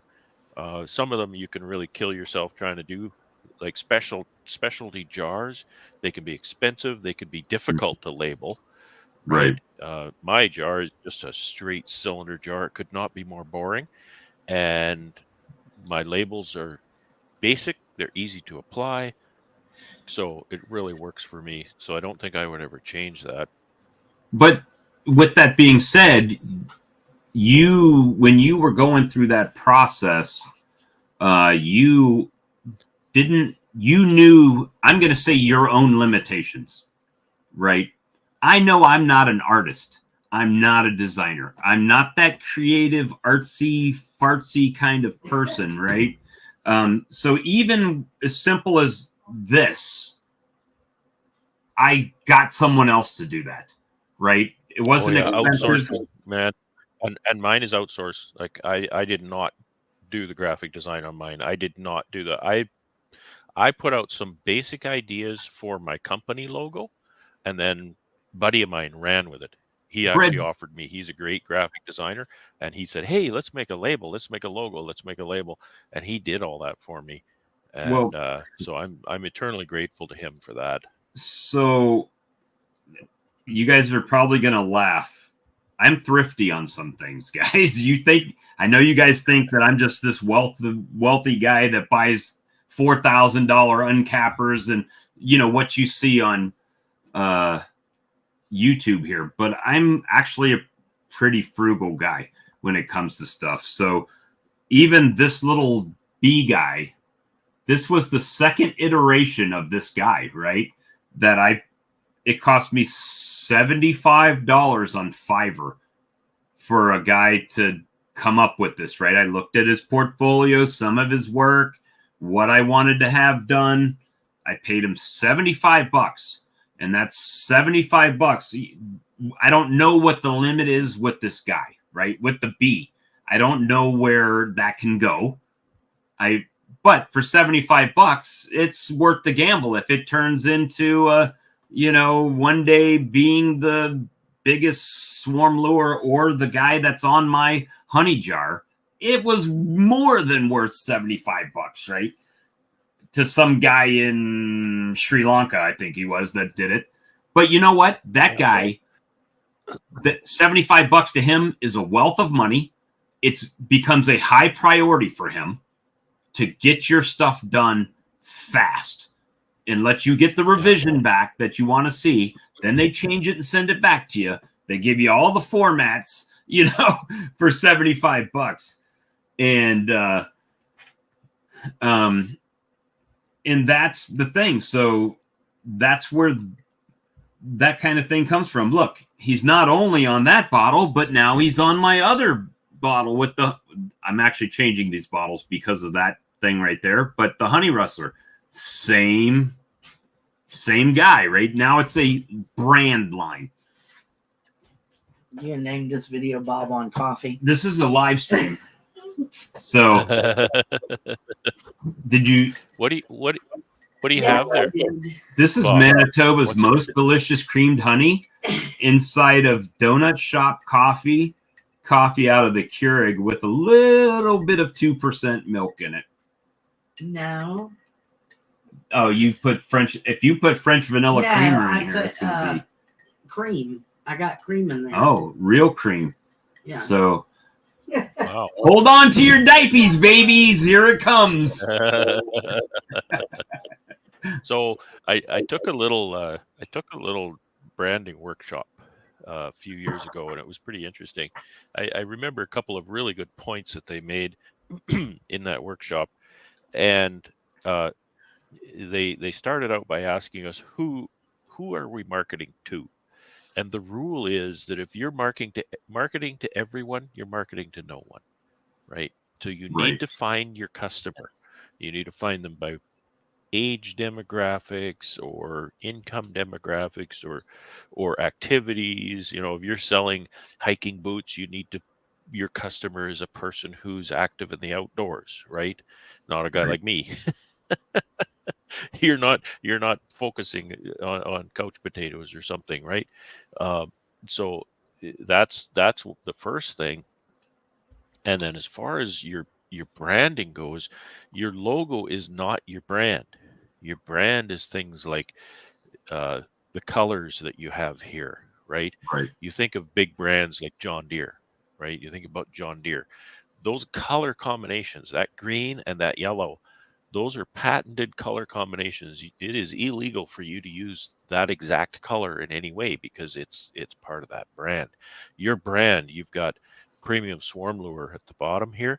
That font is your brand, right? That's part of your brand. You've got a little flock of bees up here. That's part of your brand.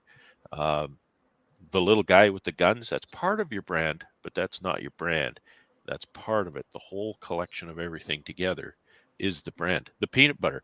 There's a lot of products that say Kraft at the top. Like Kraft. That's the logo. Cheese. You'll love it. Yeah. That's the logo, right?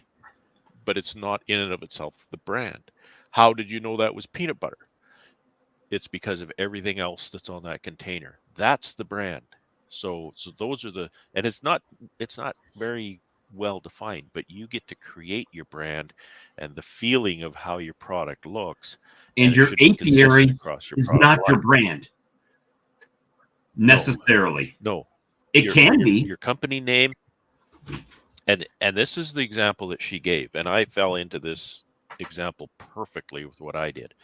She said, what happens more often is somebody will start a little business like Faith Apiaries, and then they come up with a nifty name for their business, and then they come up with a nifty logo for their business, and then the logo becomes the brand, which is wrong.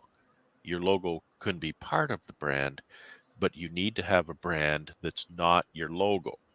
Your logo is fine, but your brand needs to draw off of that and be a brand by itself, kind of thing.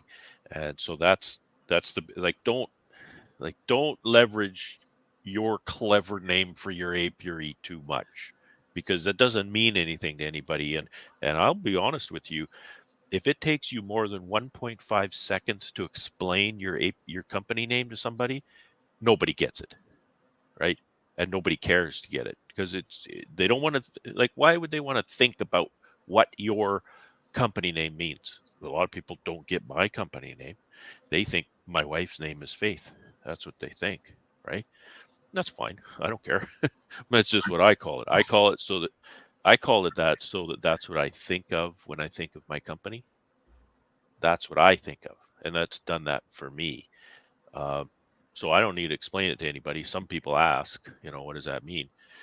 But like I said, if it takes you more than 1.5 seconds to explain your brand to somebody, your company name, then it's lost on the public, because they don't care what your company name means. Let me okay, this is something that I found, okay? And it may, well, I'll just show it. Hell, it's my stream here. So let's see. I went to the casino in Cherokee not long ago, and I thought this was the most hilarious thing ever. Read this. It's Beeswax Formula Lip Shit Bee Balm. Blackberry honey flavor. It's dreamy. Lip shit. What is this company's name? No idea. Right? No idea who makes this. But, give me some of that shit for my lips. You know what I'm talking about? The lip shit. The lip shit, right? So the thing is that this is actively being sold, and you see on this spin rack, there's all different varieties and flavors and whatever. But somebody is marketing something called Lip Shit Lip Balm in a casino store, which if you've ever been to a casino, nothing's cheap. And is Lip Shit the company name? It could be. But the thing is that somebody thought that this was a great marketing idea, and evidently they're selling some because it's on this shelf here. But it's not like, I sent Brian a link that if Brian wants to come in here and drink coffee with us and talk. But you see what I'm saying, right? There's no distinction. It's a brand. Is the brand Lip Shit? Lip Balm? Exactly. And that's what I was saying when you ask somebody, if you go to the store and they tell you, give me some of that honey, right? You go to the store and they say, well, which honey did you want? They don't say, I want Faith Apiaries honey. They say, I want the honey with the yellow label. Right? So apparently the yellow label is my brand. And I fell into that. I didn't get to decide that necessarily, but I did decide it because that's what I started with. I actually tried to change my label at one time, and people weren't buying my honey as much because it wasn't yellow, right? So I had to go back to my yellow label. And it cost me a lot of money in graphic design to make that mistake, but I learned. But, in looking at this topic, I mean, we had the discussion. You guys know Alex. Alex has been on here, right? And over the past couple years, we've learned a lot about Alex's. He's a single guy. He lives in an apartment. He runs, 20 to 30 hives. I think he's trying to get to 30, right? So, I think he was running 30.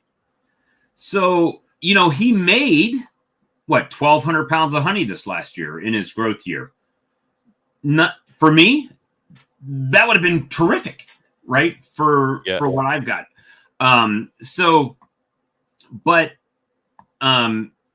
We're trying to discuss this whole thing with branding, and your apiary name don't have to be like Lagrange Bees, doesn't have to be the honey name, right? So he's always talking about the basswood tree. So we sat here in a chat, and it sounded silly. Oh, yeah. It sounded silly, but we had the One Tree Honey Company. The One Tree Honey Company. I think that rolls off, and that's memorable. The One Tree Honey Company. I think that's perfect. And we created a whole story about this magical basswood tree that you can only find on his apiary. That so it was exclusive, right? I think it was a great story. I think it was a great marketing tool kind of thing. So we'll have to see where he goes with that. Yeah, I mean, so that was the thing, is that you're creating a story. And I think we went far, like magical unicorns, and stuff like that, right? That this is but it's a conversation starter, right? Somebody asked you about it, you can talk about it, right? It's that kind of thing. It's not, does it always have to be true? No, Keebler elves aren't true, but it's a story, Yeah, exactly. It's my favorite Beaconomics buddy right What's here. What's up, guys? Can you hear me? Yes, sir. How you doing this morning? Got my coffee going. Cheers. Thanks for mentioning that you shared the link with me on the live, because I have 3 different Facebook accounts, and it's usually not on my personal one, so I don't usually get the notifications when you send me the link. So thanks for mentioning that. Yeah, this is right up my alley, man. I was a psychology degree. That you don't have Manitoba's most delicious honey in your coffee, so I apologize. That's okay. He's got Colorado's most delicious creamed honey in there. Actually, probably, because I don't market in Colorado. But I love what you guys are saying about. Took me a second. It's only the best because mine's not there. No, I'm just kidding. Yep.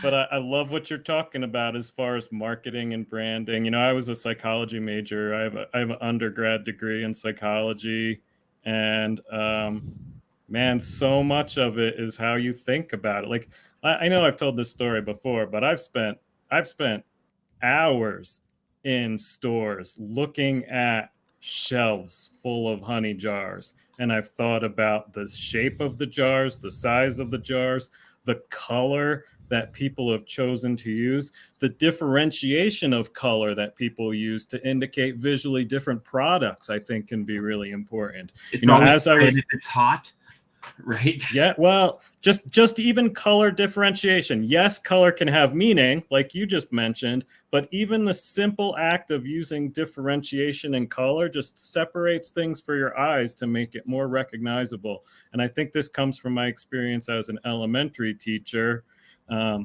having to teach kids sometimes where they aren't necessarily good readers. You have to be able to do other things with text besides put the right words there. You have to separate words with font, with size, with color, and all this different stuff to draw the eye's attention. It is really important. So I've talked about this too. You could put the same product in a different packaging, and you can charge differently for it because of that packaging. It doesn't make that honey taste any better or any worse, but because of the way you package it, can impact the price point that you can get from it. So for me, as I started my business, I was always looking at the top shelf. That's the shelf I want my honey on.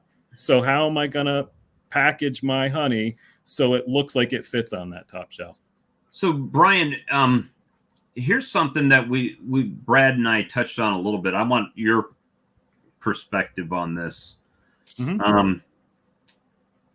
It's a difficult thing, but taking your own personal belief out of that decision, right?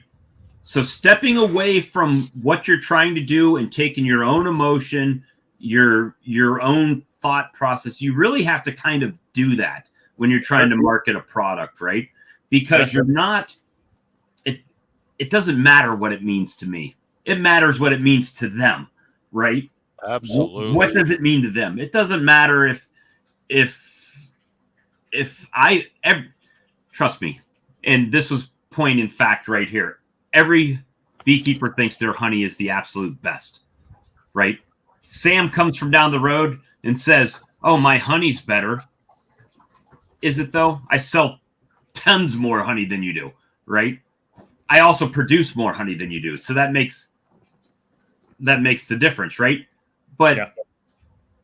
It comes down to how do you, or what is your thought process about being able to remove yourself from your branding?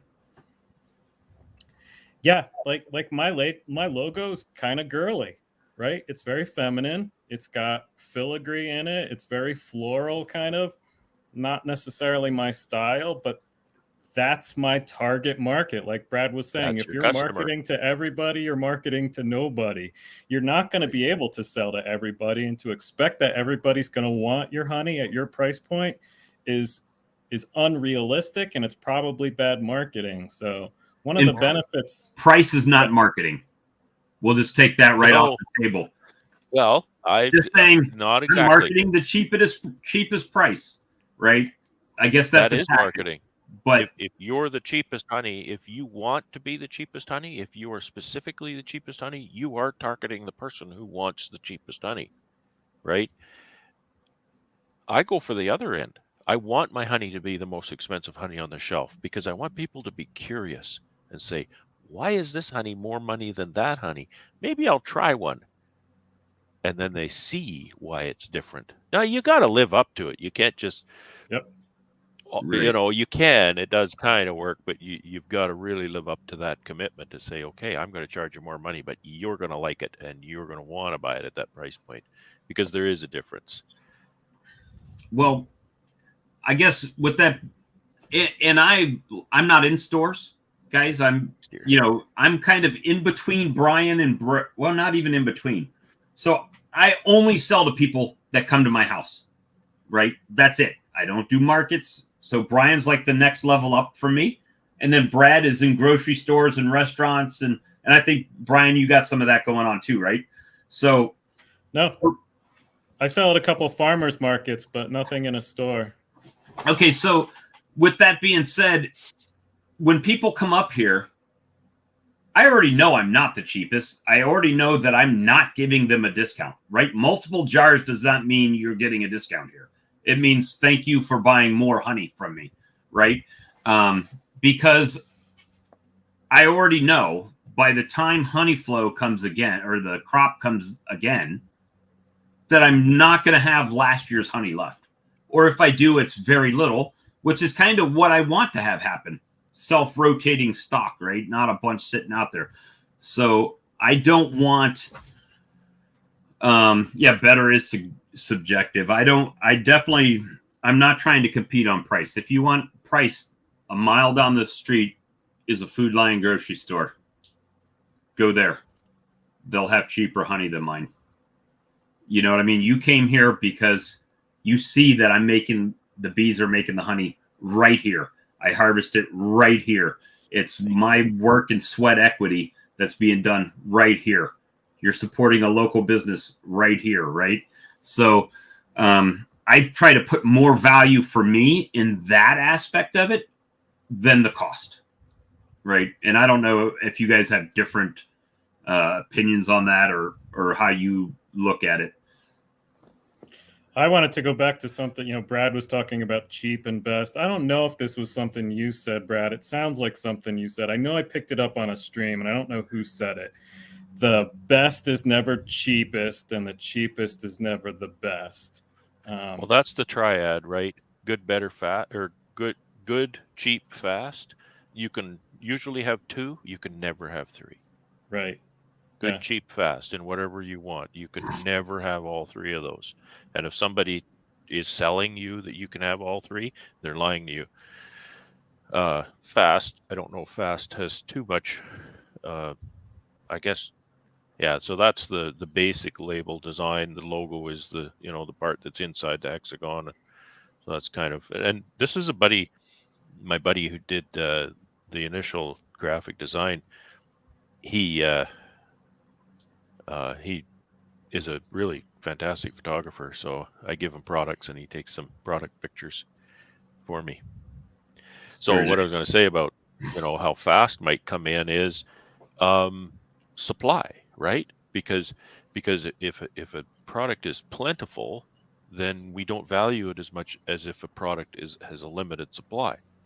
So you can play off of that for a limited time. Like products have all the time. They have maybe Pepsi Cola. They'll have a particular flavor of Pepsi for a limited time. So, oh, I'm going to buy that up, right? Or I'm going to pay extra for it. So the fact that my honey is only in particular stores, that gives the impression that it's a limited supply, which it is. If you don't buy it, then somebody else is going to buy it, because it all sells every 12 months. It's all sold. And usually there's a, you know, there is carryover, but not by much sometimes. So I guess that's where fast comes in. And Brad, that's part of what we do with our flavored honeys and our creamed honeys. We do seasonal honeys for that particular reason. This is going to be in season. However, once summer's over, it's not in season anymore. So it is kind of a limited. We'll have different honeys, and different honeys just as good. But this blueberry honey, you better buy it now, because it's going to be sold out if you come back and wait till next time. And those things are driven often by logistics, not by just marketing. You know, blueberries, you're only going to get blueberries a certain time of year, perhaps. I know my packer, he makes certain flavors too, and he'll make, you know, 100 pounds of that flavor, and then that's it. He maybe make it again next year, but that's it for now, right? That's all the berries he has. David says that my philosophy is how can you buy honey without sampling it? That's a good point. In a store, I don't have that opportunity. I mean, I could stand there at a table and do samples all day. I've never done that. I just don't feel like I have time. But I have my two sizes. I have my, what most people here would recognize as a 1 pound, and I have 2 pound. So to me, the 1 pound size is not a great value, because it's a lot more money than the 2 pound per pound. But that's the sample, right? That's the customer that's going to see that and say, this 1 pound of honey is $1 more than the next most expensive honey. Why is that? And they're going to pick that up, take it home and taste it, and realize, okay, now I know why. So they come back, now they're going to buy the 2 pounder.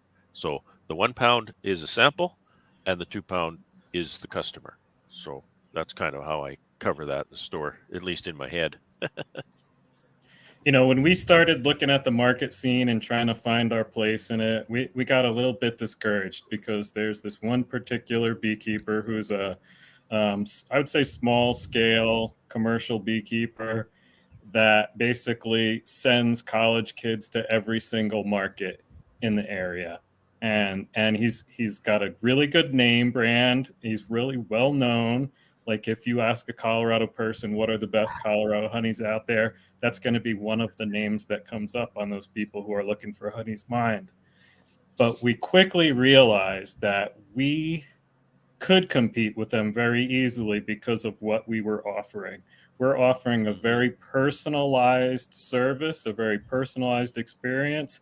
I'm the beekeeper. I can tell you where this honey came from. I can tell you when I extracted it. I can tell you all about it.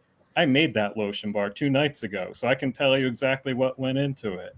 Whereas those people who are college kids, nothing against them, but you walk up to them and you're like, so are you the beekeeper? And they're like, no, but I really want to be one day. And it was really clear, like, what I'm doing right now is I'm making candles for some lady that called me in the middle of this stream and wanted to get some candles to send out for Easter. So I literally went through the candles that I had pre-made, and I was like, this is what I have. If you give me till 5, I can have your entire order ready. And she was so appreciative, because she's wanting to send those out for Easter. I even pulled one out. I was like, I have one of these, but I don't really like the quality of it. I wouldn't want to sell this to you. It's not perfect. So she heard that personalized experience that I was giving her, that service that's second to none. And for us, that's part of our brand that we're pushing out there. We're mom and pop on purpose, right? Because it's just the two of us to make sure that what we're doing is up to our standards. It's under our umbrella of scope of control. And we're going to be able to tell you everything about every single product that we make. That's part of what we're offering. And that's part of why we get people coming back to us. Well, the other thing is, I mean, I think you could say it for the most part across the board. Employees don't typically care about the company as much as the owner does. Right? They may, but they certainly don't have that skin in the game that kind of forces them to. Right. To so if that. this competitor of Brian sends this college kid out there, do they really care if they sell a jar of honey? If they were side by side to Brian, I bet you Brian would be a little bit more apt to. Yeah. They're getting paid to be at that table. Yeah, whether anything gets sold or not, right? That's right. And do they care about that creamed honey going in the cooler so it doesn't reliquefy? Well, in July? and again, you know, some employees are really good and they do care, but they don't have that skin in the game that forces them to care. Like if I'm bagged at the end of the day and I just don't care to do this or that, but I know it's going to have a negative effect, usually I'm going to do it anyway, right? Because I got that skin in the game. That's part of, what makes this go. And DC made a comment here I want to expand on. Story is everything, and that's what you got, Brian. Yep. Well, I got intentionally, Brad. Intentionally. That's people love story. They want to, and that's why people come here to my farm. They want to buy the honey from the beekeeper.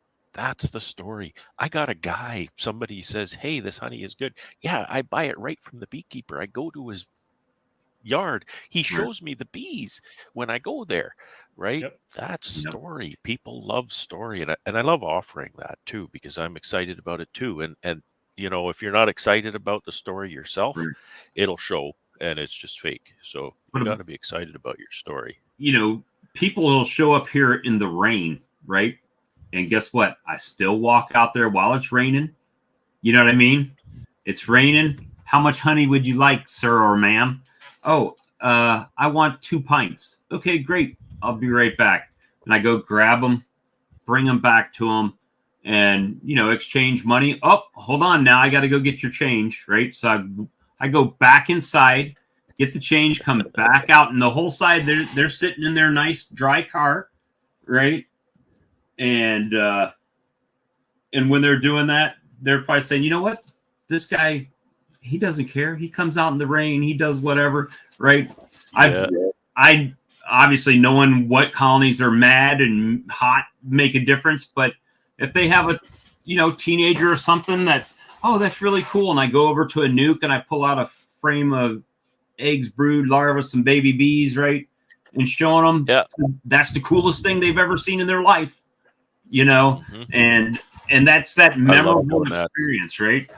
I love doing that. People, nice day, somebody got come to buy honey, and right here behind me in the apiary, they can drive their car right in here. I have people sometimes, they'll have maybe somebody's elderly or they might have mobility issues. They drive right into the apiary within 10 feet of a colony. And I say, you can just stay in the car and if you want to keep your window up, that's fine. So you'll be okay with your window down, but if you want to keep it up, that's fine. And I'll go and get a frame of bees or honey or something, bring it right over to them. And if they want to put their window down and look at it, fine. If they don't, then I'll just show them. And people just love that interaction and that ability to come and see that. And it does a lot for me too, because like I said before, this out here is often just work. Right. So that brings some of the magic back to me, right? When I get to share that, and I get to see that enthusiasm, I get to see that wonder on somebody's face, it realigns me and says to me, yeah, this is really cool. This is really cool. And somebody, a customer, a visitor has to remind me sometimes of how really cool this really is, because it's often just work. And so I need that adjustment. Yeah, those interactions help keep you on that path. Sometimes you stray, but that's the path you had driven for yourself, and it helps you get back on. Get Guys, my wife just got back, so I'm going to get off, but I'm going to keep listening. Great chat. Keep going, but I'll keep listening. Bob says hi, Jen. Jen says hi. Take it easy, guys. Have a great day. So, yeah, I mean, that's one of the things that when, like last week, my son was putting boxes and frames together. Someone came to get honey and, bring them in to go to the warmer to get their jar of honey out of there. And they're seeing work happening in the honey house, right? Boxes being assembled. And so they're seeing that it's more than just those bees in the boxes out there that are putting in work to produce this product for them, right? I mean, everybody knows the bees make the honey, but they don't see you making the boxes, you making the frames, you extracting the honey out, all of that type of stuff. So, Bob, can I tell my Eritrean woman story? Sure. I love this story. And it just, while we're on this topic of, the people interacting and people, being part of the story. And I got a phone call one day. I want to think it's last summer, but it might have been the summer before. And she phoned me, and a young woman, maybe 20 years old or so. And it was kind of an odd conversation. And it took me a while to figure out what she was looking for. And what it was is she was of Eritrean descent, and I didn't know where Eritrea was. It's Eastern Africa, apparently. And so her grandmother was visiting Canada, and her grandmother had been a beekeeper in Eritrea. So you can imagine what her bees are probably a bit spicy out in that part of the world. And so she wanted to bring her grandmother to a bee yard to visit some bees while she's here. And I thought that was awful nice of her. She didn't call me to say, hey, I want to come and buy a bunch of honey, but they did anyway. But so once I figured out what she wanted, I said, yeah, you come on out and we'll show you some bees. So she came out, her mother was with her, and I think her brother and her grandmother. Well, grandmother didn't speak English, and I don't speak Eritrean. So the daughter and her mother was translating between myself and the grandmother. And, they drove up and they parked their van right here. They parked their van right here just outside the gate. And everybody piles out of the van and goes wandering off into the apiary. Grandmother is sitting there with the windows up. I'm not going out there, right? Because she's used to the mean bees. African bees. Yeah. And so I recognized that. I said, okay, I want to try and make grandmother comfortable here. And so I had my veil in my hand, but I didn't put it on. And I went out and I got a frame of bees, and I walked over to the car, and I said, it's okay, right? And I can't talk to her. She doesn't understand what I'm saying, but we're beekeeper to beekeeper, right? Right. I know what she's thinking, and she knows what I'm trying to get across to her. And I took the frame and I waved my hands over it, right? It's okay. And I'm not wearing a veil. If I'm wearing a veil, you should be wearing a veil, right? So that was the rule. Unless I'm going to give a veil to everybody, which I do, then I'm not going to wear a veil. So I coaxed her out, and she stood, right over here with the rest of the family, right in the apiary. And so they were all standing around a group. And I said, okay, I'm going to go get some honey for you. I'm going to go get a frame. I'm going to show you. So I didn't tell them much about it. I went into the apiary. It was early on in the honey flow, so there wasn't much to choose from. But I did find a nice deep frame. It was all nicely drawn. It was full of nectar, and there was a little bit of capped cell in the corner. So I thought, okay, this is something I can talk about. I brought this over, and I held it out, and I was going to explain to the family what this is, what they're looking at. I didn't have the chance because grandmother piped up, and she started pointing and waving her hands across and pointing at different things and talking. She talked for quite a while. And then when she stopped, I looked at the granddaughter and I said, I'm going to tell you what she said. And she looked at me and said, you don't understand what she said. Yeah, I didn't understand what she said, but I know what she said. Right. And so I said, and I did exactly the same thing the grandmother did. I said, this is this, and this is this, and this is how it works, and this is all. And when I was done, the granddaughter looked at me and she said, that's exactly what she said. And I just love that story because a beekeeper is a beekeeper. Beekeeper's a beekeeper, right? Yep. And this goes way back to what you were talking earlier, right? Following Canadian beekeeping practice. It's bees are bees, right? Well, my bees won't do this. Well, it's not your bees. Right. Right? What you're saying is, I don't know how to do this, right? Right. You're not putting them in the best situation to do that, right?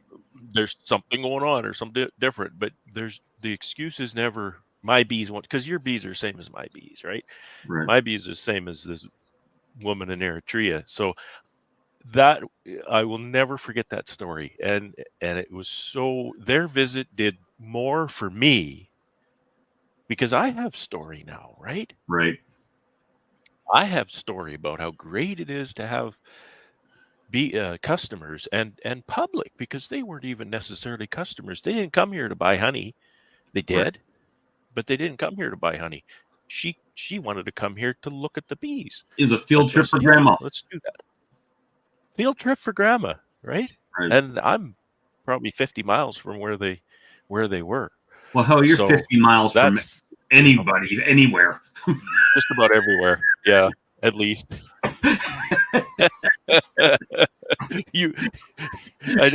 I don't. Bob knows I don't live in the boonies, but you can see it from my house. Right. Definitely. There's really not much to see here. Well, actually, you can see more because there's nothing in the horizon.